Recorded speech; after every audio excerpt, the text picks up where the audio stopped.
This is big scale. This is a little bit smaller scale, and this is super small scale. Okay, so we're going to start here. In the case of the kidney, we have outside capsule. That's what this whole brown is. Then you see this inner part. This is all going to be cortex, and this inner part is all medulla. Okay, so I have three main areas. Now, when I talk about this structure as well, we have these things right here. These are called pyramids, renal pyramids, and the spaces in between them are called the columns. Okay. So when you talk about this overall flow, I'm going to talk about blood flow first. You see that this is the renal artery. Renal artery will split into segmental arteries. Segmental artery flows into interlobar artery, goes through the column.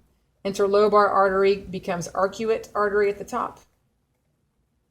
Arcuate artery, like the St. Louis Arch, becomes interlobular artery. An interlobular artery is going to flow then into what we would call the afferent arteriole over here. So it's these little white dots. This is going to bring blood into this structure right here called the glomerulus and be filtered. From there, efferent arteriole as it exits. Efferent arteriole that will then become some capillaries, but ultimately it comes back in as blue. And over here, interlobular vein, then arcuate vein, interlobar vein, and renal vein, exiting then back to the heart. Let me talk about how urine is produced. Each of these renal pyramids, at the very end of them, has what we call the renal papilla. And you can see this tube right here showing us what's happening. This renal papilla is this point as well. So urine, as it's produced, is dumping into these regions. And so as we pour urine in from the papilla, we have this structure 5 called the minor calyx.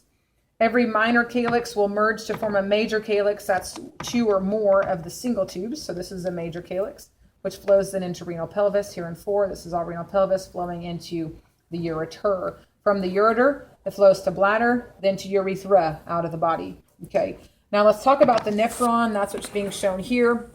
The nephron, there's 2 types in the human. We talked about the cortical nephrons. Those are short loops, and juxtamedullary, which have long loops. These create more of a concentrated urine.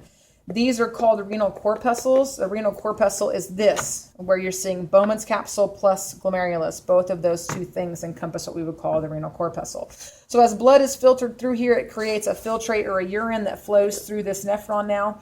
And so that's what's happening right here. This is this.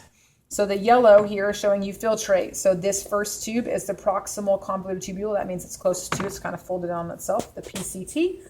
That leads me then to the descending loop of Henle, then the ascending loop of Henle, to the distal DCT, convoluted tubule. Those all, as you can see, dump into this guy. This whole thing is called the collecting duct. At the very end of the collecting duct, we have the renal papilla, which once again is dumping that last choice of urine and sending it back into the bladder. Okay?